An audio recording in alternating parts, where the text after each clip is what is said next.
Ya, bismillahirrahmanirrahim. Assalamualaikum warahmatullahi wabarakatuh.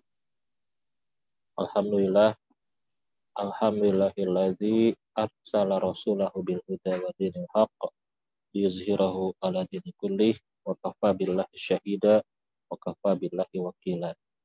Asyhadu an la ilaha illallah wahdahu la syarikalah wa asyhadu anna Muhammadan abduhu wa rasuluhu la nabiyya ba'dah. Allahumma sholli wa sallim wa barik ala sayyidina wa habibina wa syafi'ina wa maulana Muhammadin wa ala alihi wa sahbihi ajma'in, amma ba'd. Rabbi syahri sadri wa yassir li amri wa hlul 'uqdatam min lisani yafqahu qawli. Allahumma ftah lana hikmataka wansyur alaina rahmataka ya dzal jalali wal ikram. Allahumma inni as'aluka ilman nafi'an wa rizqan thayyiban wa amalan mutaqabbal. Insyaallah kita lanjutkan materi yang sudah dipelajari. Insyaallah kita sudah mempelajari yang terakhir adalah tentang tafsir oleh sahabat. Tafsir oleh sahabat itu adalah bagian ketiga daripada tafsir bil ma'sur. Seperti kita ketahui, tafsir bil ma'sur itu pertama sumber utamanya adalah Al-Quran. Yaitu metodologinya adalah menafsirkan Al-Quran dengan Al-Quran. Lalu yang kedua adalah menafsirkan Al-Quran dengan Al-Hadis. Nah, yang kita bahas pada pertemuan yang telah lalu adalah menafsirkan Al-Quran oleh penafsiran para sahabat Nabi Shallallahu Alaihi Wasallam.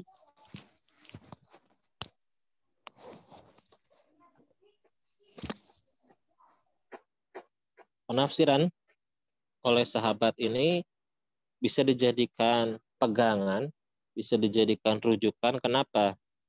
Karena para sahabat mereka telah berkumpul dengan baginda Nabi Shallallahu Alaihi Wasallam. Mereka telah mendapatkan wahyu beliau secara tidak langsung lewat Nabi Shallallahu Alaihi Wasallam.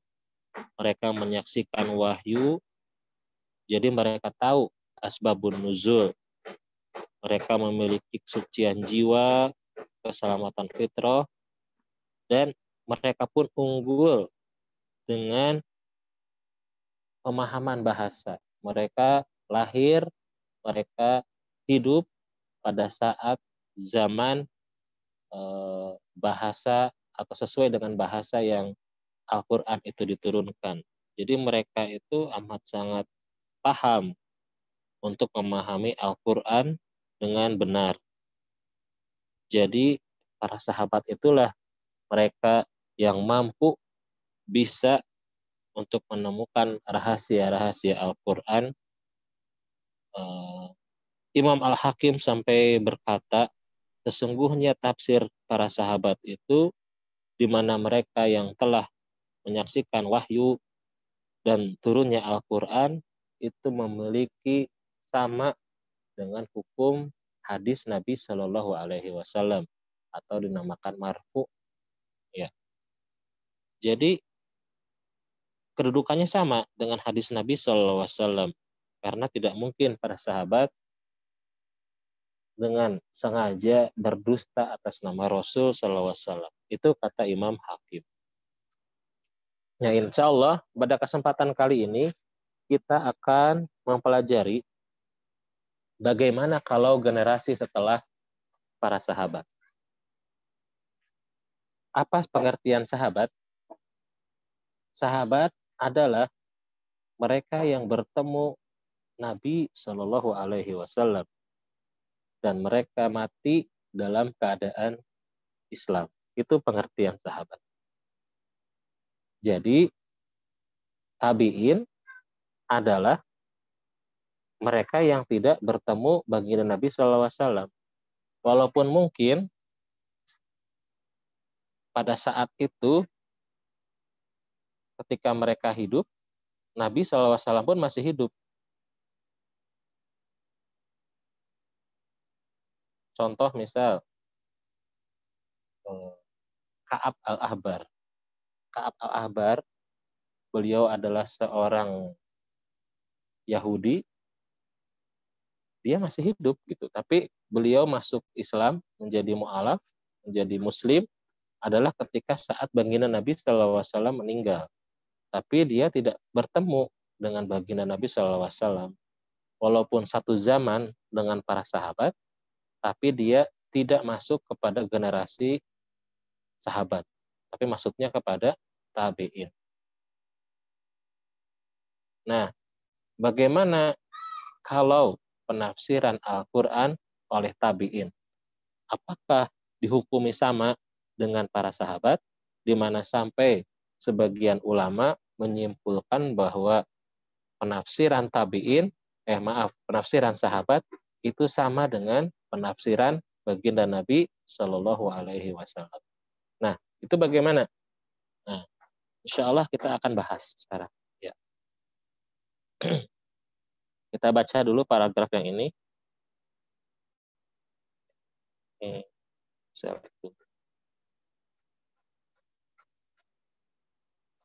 Wa amma at-tabi'iyu faqad tulifa fit tafsirihi. Maka adapun para tabi'in, maka sungguh ada ikhtilaf, ada perbedaan ulama, perbedaan pendapat ulama fit tafsirihi dalam penafsiran mereka atas Al-Qur'an. Fa dzahaba ba'dul ulama'i, maka ada yang berpendapat. Nah, di sini kata zahaba ini jangan dikatakan, diartikan pergi ya. Nah, tapi di sini berpendapat, lebih enaknya berpendapat bagaimana begitu, atau menuju kemana pendapatnya seperti itu. Fa dzahaba ba'dul ulama'i, maka berpendapat sebagian ulama ila annahu, bahwasanya pendapat para tabi'in itu minal ma'thur, termasuk penafsiran bil ma'thur. Jadi pendapat ini, penafsiran bil ma'thur, berarti ada 4. Pertama, Al-Quran dengan Al-Quran, Al-Quran dengan Al-Hadis, juga Al-Quran dengan perkataan penafsiran sahabat, juga nanti tambah yang keempat, yaitu penafsiran Al-Quran dengan tabi'in. Apa alasannya? Li'annahu, dikarenakan para at-tabi'in itu talaqahu, mereka mendapatkan penafsiran Al-Quran, pemahaman Al-Quran minas sahabati ghaliban. Secara umumnya mendapatkan penafsiran Al-Quran, sanad keilmuannya dari mana? Dari sahabat. Seperti itu. Jadi sama saja kata sebagian ulama itu, baik itu penafsiran tabi'in, penafsiran Nabi SAW, penafsiran sahabat. Kenapa? Karena ya ujung-ujungnya memang mereka mendapatkan dari para sahabat. Akan tetapi pendapat yang lain pun ada. Pendapat yang lain, pendapat kedua, wa minhum man qala. Dan di antara para ulama juga ada yang menyatakan innahu min tafsiri birra'yi. Jadi pendapat para tabi'in ini ya dimaksudkan juga adalah pendapat seperti manusia biasa. Jadi penafsiran tabi'in ini adalah termasuknya minat tafsiri birra'yi, adalah penafsiran dengan akal pemikiran saja. Jadi tidak dimasukkan kepada kategori penafsiran bil ma'thur. Tapi ya sama dengan penafsiran, misal kalau ada sekarang ulama membuat tafsir Al-Qur'an, ada seorang ustadz sampai zaman sekarang lah sekalipun membuat satu buah karya tafsir dengan penafsiran tabi'in, maka itu dikatakan sama saja, termasuk penafsiran dengan akal pikiran. Jadi tidak didasarkan atas wahyu, atas pemahaman atau keilmuan Nabi Shallallahu Alaihi Wasallam. Lahu hukmu baqiyatil mufassirin. Maksudnya adalah penafsiran tabi'in ini memiliki hukum sebagaimana penafsiran ahli tafsir yang lainnya. Fassaru hasba qawaidil lughatil arabiyyah. Mereka menafsirkan sesuai dengan kaidah tata bahasa Arab. Dunal tizami lil maksur. Jadi tidaklah termasuk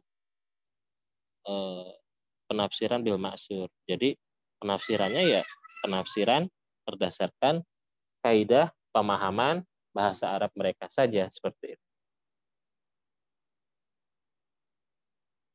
Ya, sampai sini berarti yang tabi'in itu ada dua macam pendapat ya. Ada yang mengatakan bahwa sama dengan para sahabat karena mereka mendapatkannya dari sahabat. Ada juga yang menafsirkan atau memiliki pendapat yang kedua bahwa penafsiran mereka tidak sama. Penafsiran mereka ya tidak sama dengan sahabat. Sama saja dengan ahli tafsir biasa, gitu ya, sama dengan ahli tafsir seperti kita. Nah, walaupun kalau dalam hadis ada sebaik-baik zaman adalah zamanku, kemudian zaman sesudahnya, kemudian zaman sesudahnya. Tentu saja walaupun ada khilaf di antara ulama, jelaslah para tabi'in itu mereka memiliki kedudukan, memiliki kemuliaan yang jauh lebih dibandingkan kita pada zaman sekarang ini. Mereka mendapatkan keberkahan dekatnya dengan zaman baginda Nabi SAW. Mereka bertemu dengan orang-orang yang bertemu langsung dengan baginda Nabi SAW. Tentu saja keberkahan mereka berbeda. Ya.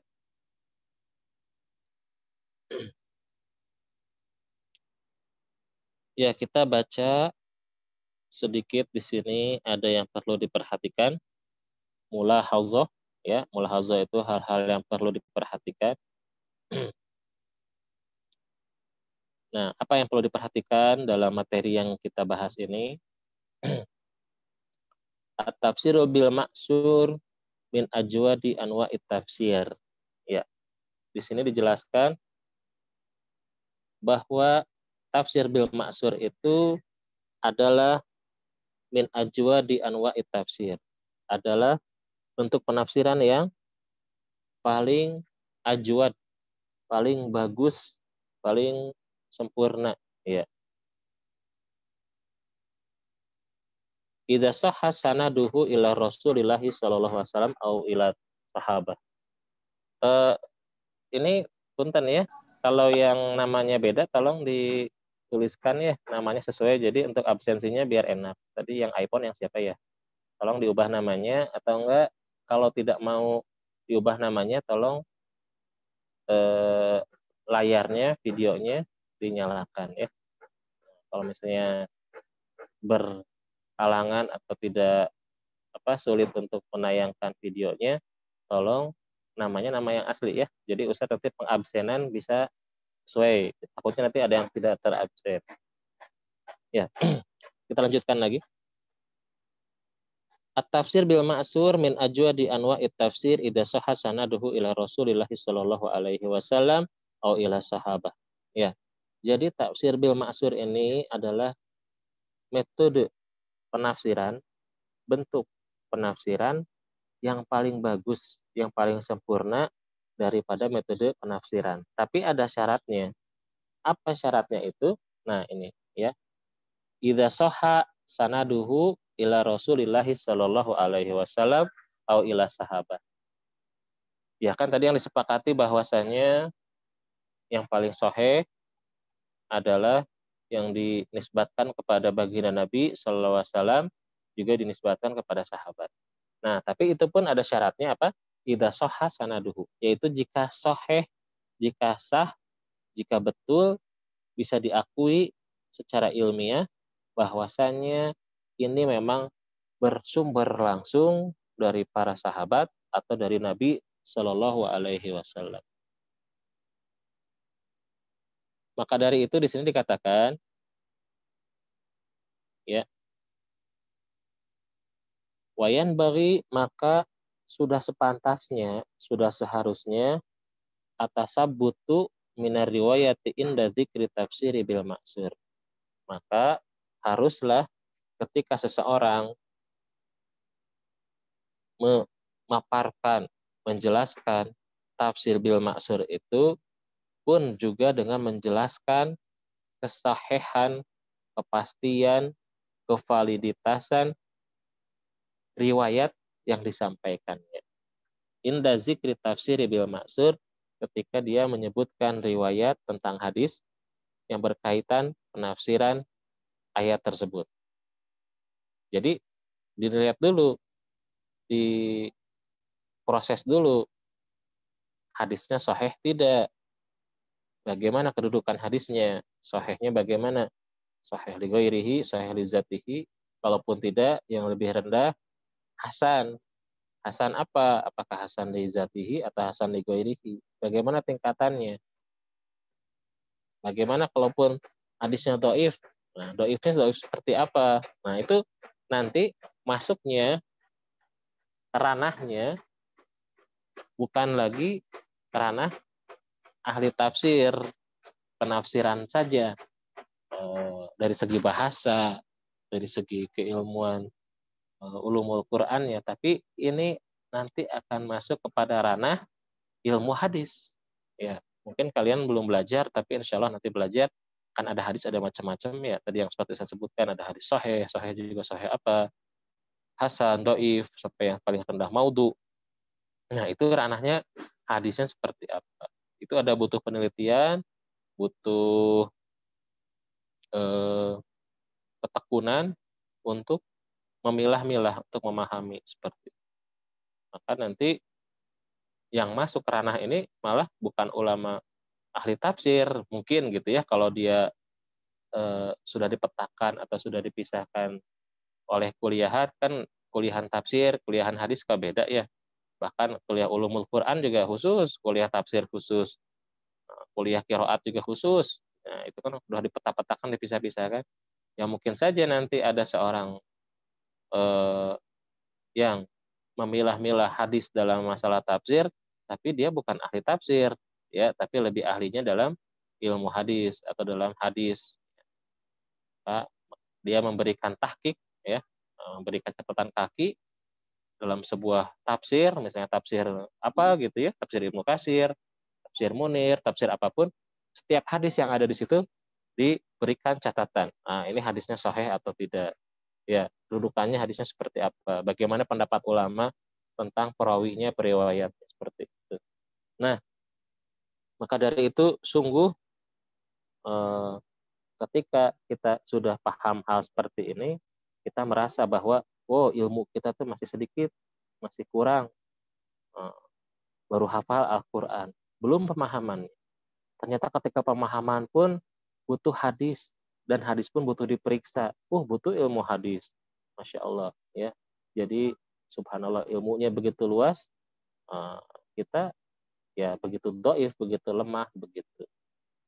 Makanya subhanallah, para ulama itu dengan kesungguhan mereka, merekalah yang membawa kita kepada jalan terang benerang.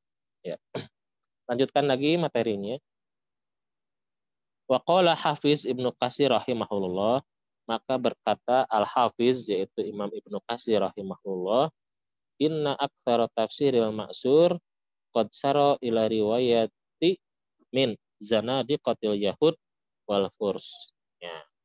Bahkan di sini Imam Ibnu Katsir, ya, dalam tafsirnya, tafsir Ibnu Katsir itu kan tafsir yang biasanya terkenal ya, amat amat banyak yang menggunakan salah satu rujukan utama. Rujukan utama itu tafsir At-Tabari, kemudian yang kedua adalah tafsir Ibnu Katsir. Ya. Nah, di sini dikatakan, beliau mengatakan inna aktsara tafsiril ma'sur, bahwasanya kebanyakan tafsir bil ma'sur qad sara ila riwayati minaz zanadiqatil yahudi wal furs. Mereka itu mengambil riwayat hadis, perkataan sahabat daripada orang zindik. Orang zindik itu orang yang sengaja mengacaukan begitu ya, sengaja menjerumuskan mereka itu adalah al-Yahud, orang-orang Yahudi, wal Furs itu orang-orang Persia. Nah, tentu saja ini tidak terlepas daripada dendam mereka begitu ya, ketika Nabi SAW dan para sahabatnya mengusir para Yahudi, itu pun sebetulnya kesalahan mereka karena mereka berkhianat kepada kaum muslimin. Nah, tentu saja ada dendam terhadap kaum muslimin. Makanya mereka pun berusaha mengacaukan, menghancurkan Islam dari dalam, yaitu dengan membuat hadis-hadis palsu, membuat riwayat-riwayat palsu, yang tentu saja akan sangat merugikan kaum muslimin. Juga Persia. Bagaimana kalau yang Persia, ya, eh, itu pun sama, karena pada zaman Umar bin Khattab bisa ditaklukkan, ya, yang namanya Persia, yang asalnya adalah imperium yang terkuat setelah Romawi, bahkan lebih daripada Romawi, akan tetapi bisa hancur oleh kejayaan Islam. Maka banyak sekali yang benci pada Islam. Ya, orang Persia, mereka bisa masuk Islam, pura-pura masuk Islam, tapi mereka berusaha menghancurkan Islam. Sampai syahidnya sahabat yang luar biasa adalah Umar bin Khattab radhiyallahu anhu. Syahid ya, tusuk oleh seorang Syiah gitu ya, orang Persia begitu. Maaf, bukan Syiah ya, oleh seorang Persia. Ya, lalu wajal zalika fi qasasi rusul ma'aqwalihim, dan juga mereka kan memasukkan hal-hal yang berkaitan dengan cerita-cerita ahlul kitab yang mungkin tidak sesuai begitu ya, dari kisah-kisah, karena agama Samawi itu isinya hampir mirip begitu ya, hampir mirip, tapi memang sebetulnya satu sanad begitu ya. Ada kisah Nabi Ibrahim, kisah Nabi Musa, itu semua tertuliskan sebetulnya kalau tanpa ada perubahan. Dari Nabi Nuh, dari Adam, semuanya itu adalah para anbiya wa rusul yang diutus oleh Allah Subhanahu wa taala ke muka bumi. Itu semua termaktub dalam Al-Qur'an, dan itu semua seharusnya memang sama gitu ya dengan yang ada terjadi pada Bani Israel, ya, baik itu Yahudi ataupun Nasrani, itu seharusnya sama kalau tidak diubah. Makanya ketika baginda Nabi SAW ada hal yang berkaitan dengan Israiliyat, ya, hal yang berbau dari orang Nasrani dan orang Yahudi, kita tidaklah semena-mena mengatakan ini salah, ini tertolak, ini perkataan yang tidak benar, tidak. Tapi ya diperiksa saja dulu begitu ya, tidak langsung mendustakan, karena mungkin ada sebagian riwayat yang masih betul. Makanya kan kita menemukan nama Abraham, Ibrahim ya, orang-orang apa namanya, Michael, Mikail gitu kan, nama-nama orang Barat yang mungkin memang sama gitu dengan nama-nama Arab ya, karena memang rujukannya atau kisahnya itu sama lah sebetulnya. Tapi ada, kalau orang Nasrani dan Yahudi itu sudah diubah. Wa ma yata'allaqu bi kutubihin wa mu'jizatihim, yang berkaitan dengan kitab-kitab mereka dan juga mukjizat para rasul. Wa fi tarihi ghairihim ka ashabil kahfi, dan juga dalam masalah sejarah. Nah, misal dalam sejarah ada kisah tentang ashabul kahfi. Nah, kalau kalian lihat ada itu sinetronnya ya, dengan bahasa Arab, itu sinetron Ashabul Kahfi, itu disebutkan secara mendetail, ada namanya siapa, ininya siapa. Padahal kalau kita lihat, kalau rujukannya dari hadis Nabi SAW yang sahih, tidak sampai sedetail itu disebutkan namanya siapa, ininya siapa. Ini tapi bisa dibuat satu buah cerita yang istilahnya luar biasa ya. Sampai berapa seri begitu. Nah, tentu saja di situ ada yang perlu dikritisi begitu. Dari mana itu periwayatannya? Dari mana itu ceritanya? Nah, tentu saja itu diambil dari kisah ya, dari cerita para bangsa Bani Israel, dari kitab-kitab mereka.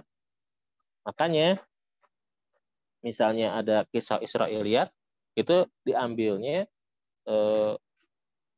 ada yang mengambil daripada pendeta Yahudi. Contohnya yang terkenal itu adalah Ka'ab al-Ahbar. Beliau adalah seorang, ya tadi yang Ustaz jelaskan di awal, tabi'in, ya. Beliau hidup pada zaman Nabi, tapi dia tidak bertemu Nabi dan masuk Islam pun pada zaman sahabat.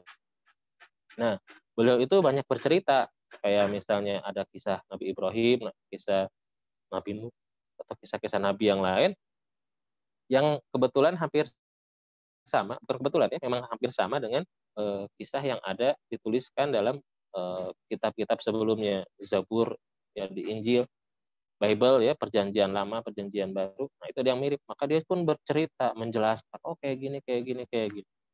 Nah, makanya disitulah mulai tersebar Israiliyat seperti itu. Ya.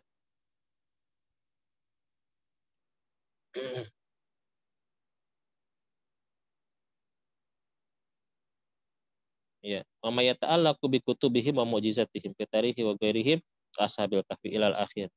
Wayan bagi idzan, maka sepantasnya dengan demikian, ya sampai sini, ya. At-tatsabutu, kita harus tasabut, harus meneliti, harus benar-benar, jangan menerima semena-mena, ya, minariwayat dari periwayatan. Nah, misalnya kalau periwayatannya itu bertentangan, misalnya sampai mengandung kesyirikan, ya misalnya menghina Nabi, misalnya ada riwayat bahwa Nabi Allah, ya kan kalau dalam, maaf ya, kalian coba bisa periksa sendiri. Dalam Bible itu dikatakan bahwa auzubillah ya, Allah itu sampai dikalahkan, ya dikalahkan oleh siapa? Allah menyerupai manusia, misalnya menjelma. Nah, itu kan mereka membuat kebohongan-kebohongan, kedustaan-kedustaan yang menghinakan Allah Subhanahu wa taala. Nah, tentu saja periwayatan seperti itu harus ditolak, harus benar-benar kita tolak karena bertentangan dengan akidah al-Islami. Ya, di sini dijelaskan. Nah, ini waktunya sudah mau habis ya. Tinggal 10 menit lagi. Ya nggak apa-apa. Ya, nanti sekitar 5 menit terakhir kita screenshot dulu fotonya, nanti ya 5 menit lagi Ustaz kasih waktu 5 menit, dan insya Allah buat ini materi sedikit lagi. Seperti biasa, nanti ada jeda istirahat dulu sekitar 10 menitan. Ustaz persiapkan dulu Zoom yang kedua nanti untuk pelajaran faraid ya. Pelajaran faraid. Ya, kita lanjutkan dulu nanti untuk dokumentasi usul. Asbabu do'fir riwayat bil maksur. Di sini kita akan menjelaskan apa penyebab do'if, penyebab lemahnya periwayatan bil maksur. Nah, di sini kita akan menjelaskan.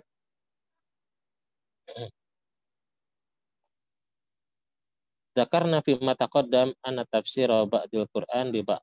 Ya, kita tadi sudah menjelaskan di permulaan bahwasanya penafsiran itu ada penafsiran Al-Qur'an dengan Al-Qur'an. Lalu kedua, wa tafsir Al-Qur'ani bi sunnati sahihah. Juga penafsiran Al-Qur'an dengan hadis, dengan sunnah yang sahih sanadnya, jalur.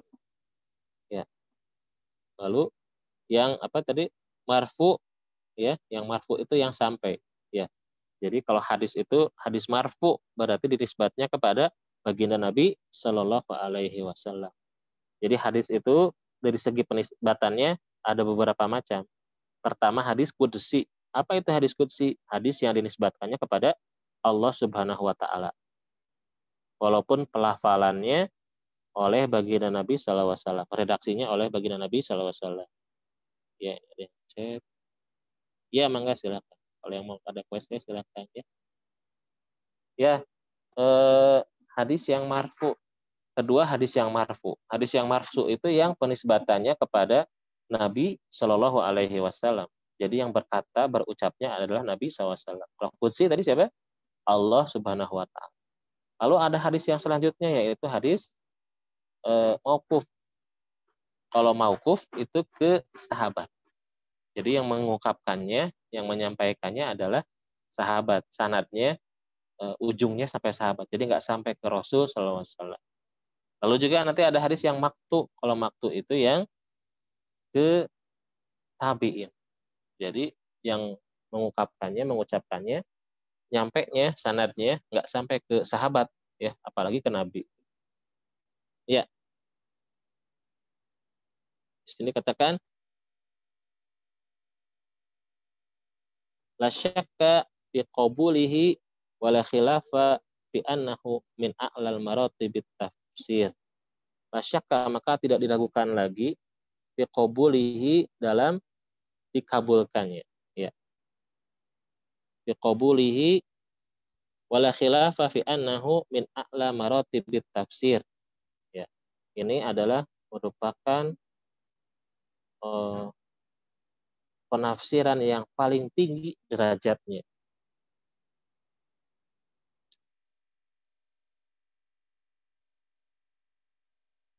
Wa amma tafsirul Qur'ani bil ma'sur, nah, maka adapun tafsir Al-Qur'an bil ma'sur anis sahabati wa tabi'in, adapun penafsiran bil ma'sur tapi diambilnya dari sahabat dan dari tabi'in, fa innahu yatatarraqu ilaihi adhafu mina wujuh. Akan tetapi kalau penafsiran bil ma'surnya dari para sahabat dan dari para tabi'in, maka akan ada kelemahan-kelemahan dari berbagai segi, dari beberapa segi. Apa saja? Ya. Pertama adalah di sini. Awalan ikhtilatu sahihi bi ghairi sahih wa naqlu kasir minan aqwali al-mansubah ila ila sahabah atau tabi'in min ghairi isnadin wala tasbutu mimma ada ila tabi'inil haq bil batil. Ya, jadi yang pertama adalah terjadinya campur baur antara yang sahih dan yang tidak sahih. Dan banyak nanti pendapat yang dihubungkan kepada sahabat atau tabi'in tanpa adanya sanad, tanpa adanya isnad. Ya. Dan penelitian, dan ini menyebabkan tercampur baurnya, ya, iltibas itu bercampur baur, ya, antara ini al-haq bil batil, kebatilan dengan kebenaran, gitu, ya.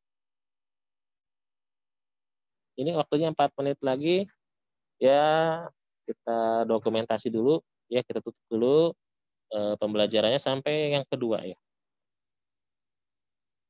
Bentar. Share.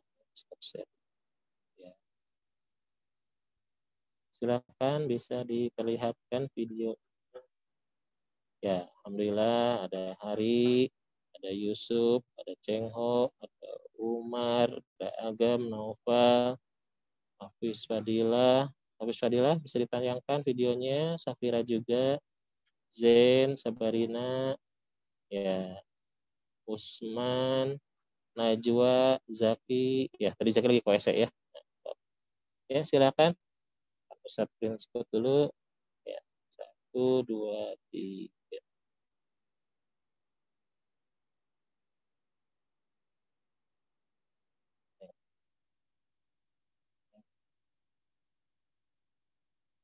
Tadi yang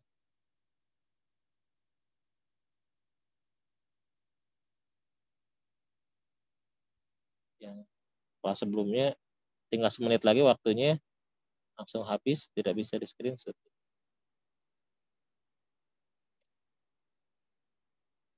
Ya, itu saja yang bisa disampaikan karena sudah habis waktunya. Nah, tatim bihamdalah, alhamdulillahirabbil alamin. Kifaratul majlis, subhanallah bihamdika, asyhadu an la ilaha illa anta, astaghfiruka wa atubu ilaik. Subhanakallahumma bihamdika asyhadu an la ilaha illa anta astaghfiruka wa atubu ilaik. Ya, ya. Assalamualaikum warahmatullahi wabarakatuh. Ya, nanti masuk lagi yang Waalaikumsalam warahmatullahi wabarakatuh. yang Farol. Syukran Ustaz. Waalaikumsalam warahmatullahi wabarakatuh. Makasih Ustaz. Makasih Ustaz. Ustaz.